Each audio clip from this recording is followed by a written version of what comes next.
Welcome to Parenting with Confidence podcast. I am your host, Teresa Alexander Inman, board certified behavior analyst and infant toddler developmental specialist. So, we've been talking about milestones, and last time we went over the 6-month milestones. Now, today we'll go over 9-month milestones for your baby just to make sure that your baby is progressing. Now, again, these are not hard and fast. Okay. So if your baby's 10 months and haven't quite made it, that's okay. If your baby is 7 months and have already surpassed them, wonderful. Okay. So it's just a way to help you. And also, it will help if you can work and do all of these and put these suggestions into place, then that will actually help your child progress and prevent any problems or reduce the effects of any problems that could occur later. Being that if you're consistent with it and just really hit hard by implementing all of these strategies. Okay, so that's our goal, to prevent or reduce any detrimental effects of any possible diagnoses in the future. So the younger we start, the better. I say start in the womb, but barring that, start now. Okay. If your child is a year old and haven't met these, start now. Go back as far as you need to, and then move forward. Okay. So now, per the CDC guidelines for developmental milestones, at 9 months, children should be making different sounds. So they will blend like a consonant and a vowel, mama, da, da, papa, and they will try to pick things up. They're able to navigate their hands to be able to pick things up. Okay? So if your child is not meeting these milestones, please, you can, what you're going to do is model these things for them or do it with them. Okay? So if your child is not picking something up, you can take their hand and pick it up with them and say, pick it up. We're picking up the doll. We're picking up and of course, maybe their hands are not big enough to pick up a big doll, but, just whatever it is that you're picking up, you're going to narrate it for them. And I know I've said this already in previous episodes, but this is so huge to help your child acquire language. And again, we're really focused on acquiring language because language is really huge. If you don't understand language, if I don't understand language, if your child doesn't understand language, it is frustrating. Like put me somewhere, Albania, I can't understand the language. And I'd be really frustrated because I'm hungry, don't know how to ask for food. I need shelter, don't know how to ask for that. So I cannot get my needs met because I don't have a way of communicating. Okay. Now, if your child is not able to communicate, again, so we're doing all of this to help your child develop communication skills. Okay. We'll talk about other methods later on. Sorry. Okay. So pointing is so important. And I learned that after working with a young girl who, she would go through the Target aisle and have a tantrum every time. And we found out it's because she didn't know how to point. So teach your child to point, right? By taking his or her finger and pointing as you go. It's like, say you're reading a book, point to the dog. This is the dog. And, oh, where's the dog? There's the dog.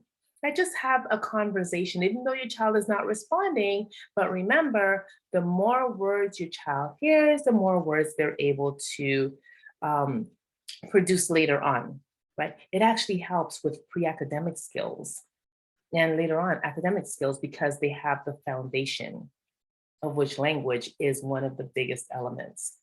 Okay?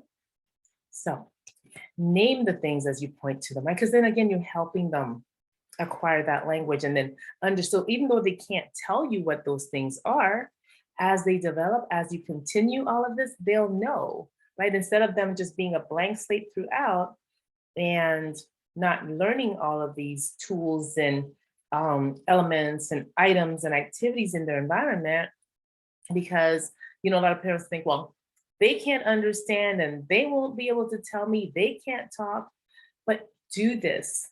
so they can acquire those skills later on. Create an environment that's rich in language for your child, right? And fun, right? Be exaggerated when you communicate with your child. And I know I've said this before, but it is so important, right? Have your voice sound happy and maybe speak a little louder and speak also slower so they can understand what you are saying, right? So that they can hear it.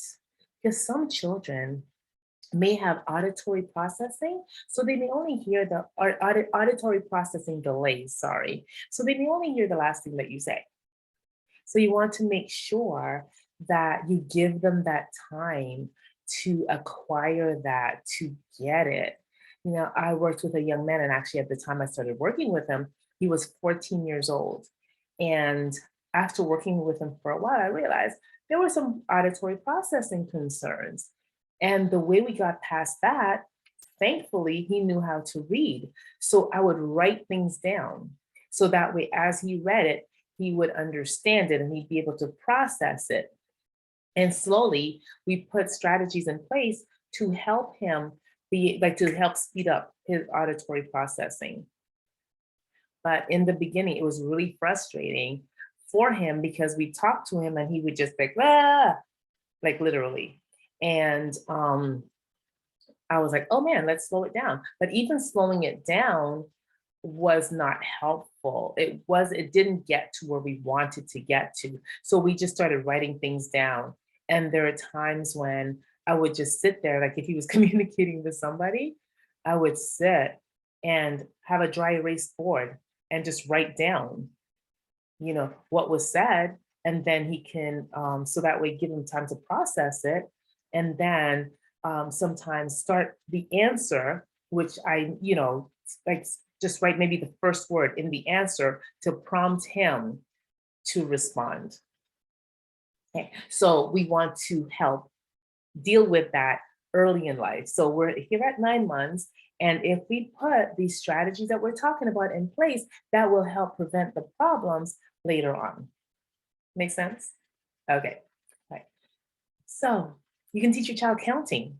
So if there are four, say you have a book and there are four items, it's like, oh, there are four bow ties, or there are four candies, or there are four, and it's like, then 1, 2, 3, 4 candies, right? And you take your finger and you point to the four candies or the four dogs, whatever it is.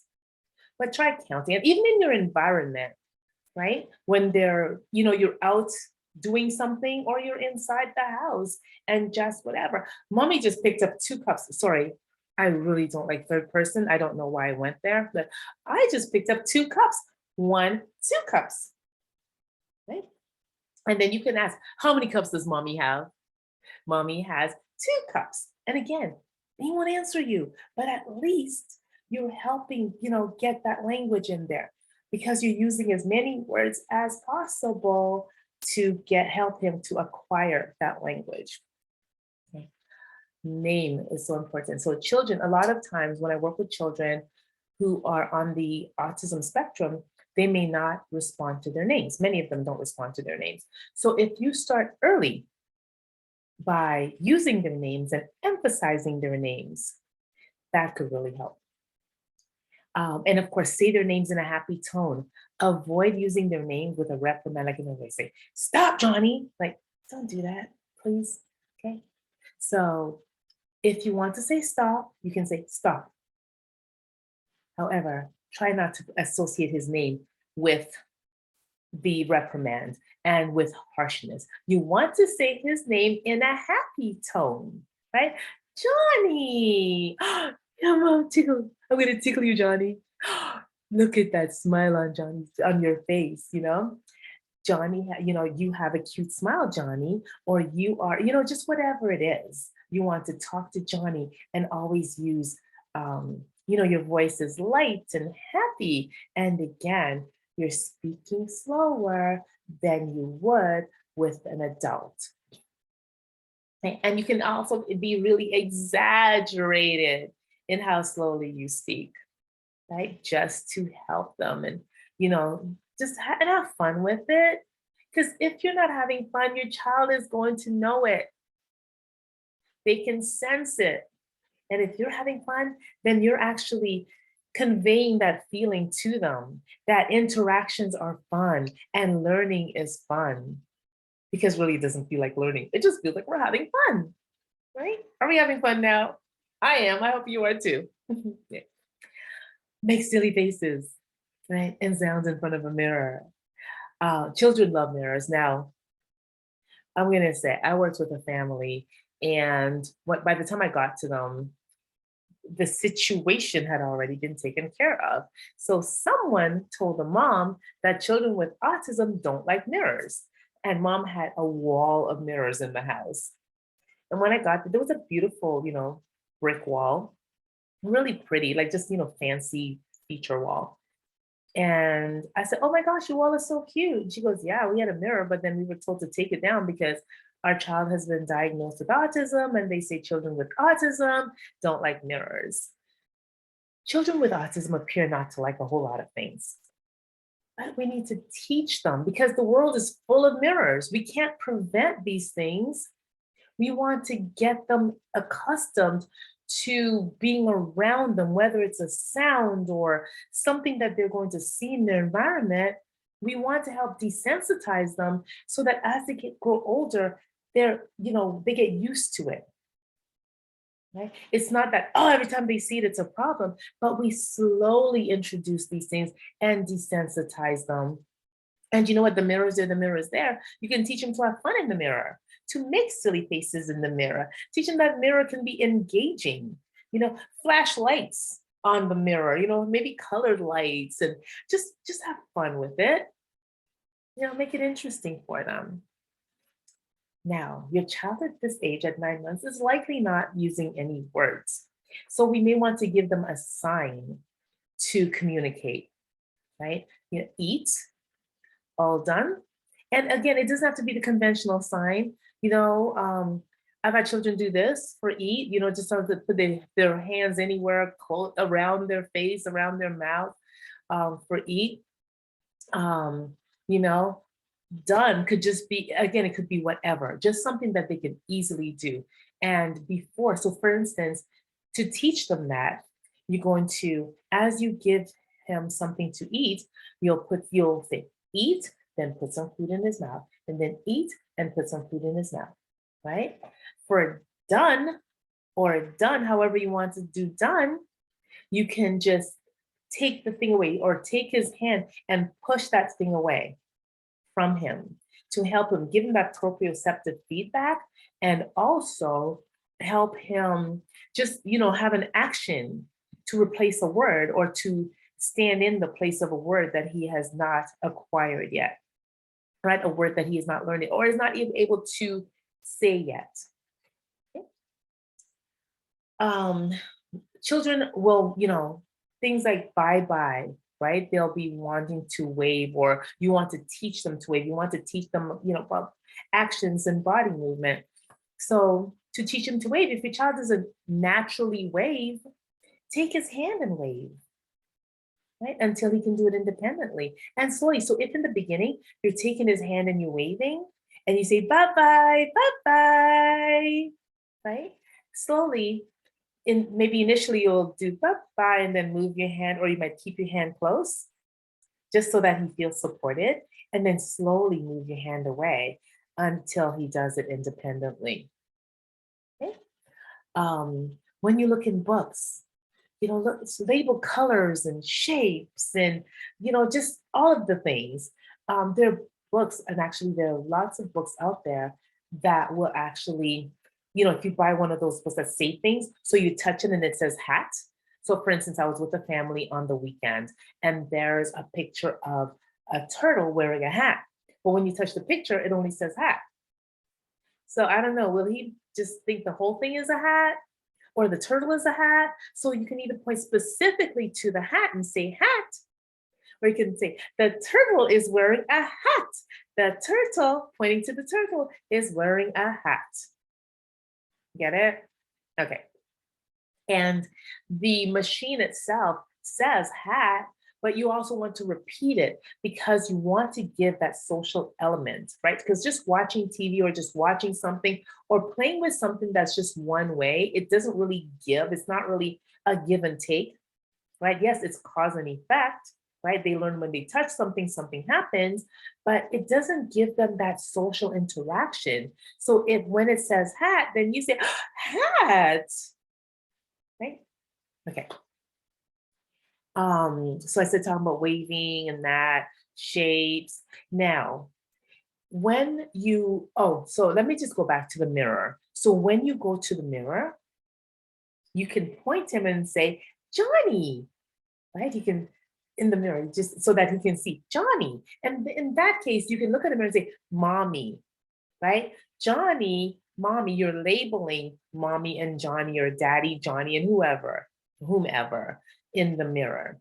But I just don't like when people use third person because I've had children start to speak about themselves in third person. It's like Johnny wants a cookie. And I always think I always put myself with the children on the playground. So they're on the playground and they're used to hearing, people talking about them in the third person and talking to them in the third person. And Johnny goes to the playground and say, Johnny wants to play. And everybody's like, who's Johnny? Well, I'm Johnny. So why don't you just say you want to play? You're weird. And oh my gosh, yes, young children, even as young as 3, they can be very direct. And we want to set Johnny up for success and not have his feelings hurt and not to be set apart from the group because, of his language. We of course want to teach children that everybody is different and everybody has different needs. But the world doesn't always do that. The world is not very proactive. So we have to be proactive as parents and caregivers and teachers. We have to be proactive because, again, like I said, the world is not going to think, oh, wait, this child has a diagnosis and blah, blah, blah. Like, I'm just going to give you another example. So I worked with a 32-year-old young lady who was non-vocal. So we were practicing having her use pictures to order at a fast food restaurant. And in that restaurant, mom, the client, and myself, we were in the restaurant. And she became a little agitated and just started, like just making noises, right? Just making sounds. And this just stuck out to me so harsh. And it just really touched me in a negative way to make me realize that the world is not prepared. Even though, yes, there have been people who are non vocal and all of that, just constantly, they're not often seen in the public. And the world has not developed and like feelings and empathy towards them, or not even, they don't want you empathy, they just want you to, or another word that I don't like is tolerance. They just want you to treat them as human beings because they are. And my thing always is, but for the grace of God, that could have been you or your child. So there was an elderly couple in the line, and my girl, she got a little agitated, so I was taking her to go and sit down. And the woman said, and I'll just give him a name, don't let her touch you, Harold. And I thought, oh my gosh, it's not contagious, you know? And mom gave me a look. I was just like, just have to let it go. Because people just don't know what they don't know. And we've got to give them some grace and give ourselves some grace and just do the best we can. So I hope you've gotten, you know, some elements, some things out of this, some pointers that can help you. Oh yeah, let me just add, sorry, pretend play. Pretend play is so cool and so fun. Start early, right? Because it's going to actually help develop higher levels of thinking when we engage in pretend play. So, oh, I'm going to tell you another story. Sorry. So I was at Target the other day, and this dad was with his child in a cart. The child was in a cart. And for those of you who don't know, Target is a department store in America. And so he was with the in the shopping cart with the child, and the child was like ba ba ba ba, and daddy said ba ba ba ba, and the child said but something else again, and dad was like, really, I don't know, what do you think, and was really having a conversation with him. And then grandpa, who spoke, because the family also spoke another language, so grandpa came on and started speaking to him and kissing his hand and just engaging with him in that language. And I thought, oh my goodness, it was just the most beautiful sight. So I had to say something. So it's just like, and I had a feeling that it was their first. So I asked dad, I was just like, because he was the one holding the baby. So it's like, excuse me a second, I just want to ask a question. Is this your first baby? And he said, yes. I was like, oh my goodness, you are a natural. You are doing all the things that I work with parents, that I teach parents to do with their babies. So I think I gave him like a couple additional things that he could do. But I was just like, man, just keep doing what you're doing because you are a rock star. And he's like, oh my gosh, thank you for saying that, because I have been wondering if I'm doing the right thing, because this is my first baby and I just don't know what I'm doing. Because again, babies don't come with handbooks. Parent with confidence.